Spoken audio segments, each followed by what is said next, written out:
ব্যারাকপুর লাটবাগানে বিটি রোডে রাতের জয়রাইডে চলল গুলি। ব্যারাকপুর লাটবাগানে পুলিশ কমিশনার দফতরের কাছে গাড়ি থেকে গুলি চলল।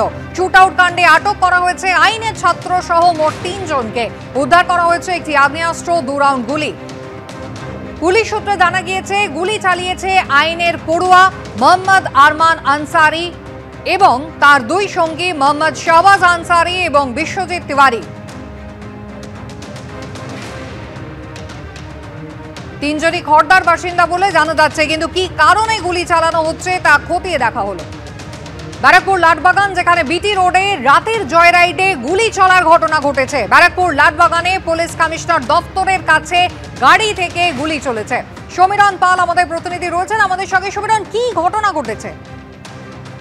কুসুমিতা, গতকাল গভীর রাতে ব্যারাকপুরের বিটি রোডে জয়রাইড চলাকালীন গাড়ি থেকে আচমকা গুলি চলে এবং গুলির শব্দে আতঙ্কিত হয়ে ওঠেন এলাকার বাসিন্দারা। তারা পুলিশকে খবর দেয়।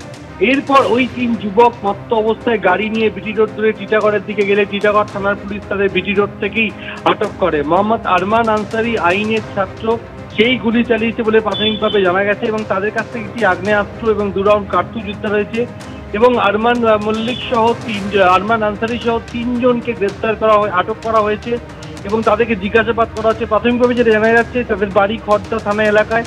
সেখান থেকে তারা গাড়িতে করে ব্যারাকপুর চিড়িয়া মোড়ে গেছিল। সেখানে একটি পানশালায় মদ্যপান করার পর তারা গাড়িতে করে যখন ফিরছিল, একেবারে মজা করতে করতে খেলার ছলে তারা গাড়ি থেকে গুলি চালায়। ঠিক কোনখানে গুলি চালানো হয়েছে? বিটি রোডে, যেখানে লাটবাগান রয়েছে, পুলিশের একাধিক দপ্তর রয়েছে, তার কাছাকাছি ব্যারাকপুর পুলিশ কমিশনারের দপ্তর, ঠিক সেইখানে বিটি রোডের ওপর আচমকা গুলি চালায় চলন্ত গাড়ি থেকে এবং খবর পেয়ে পুলিশ তাদের সেই গাড়িতেই আটক করে এবং 3 জনকে আটক করে জিজ্ঞাসাবাদ করা হচ্ছে।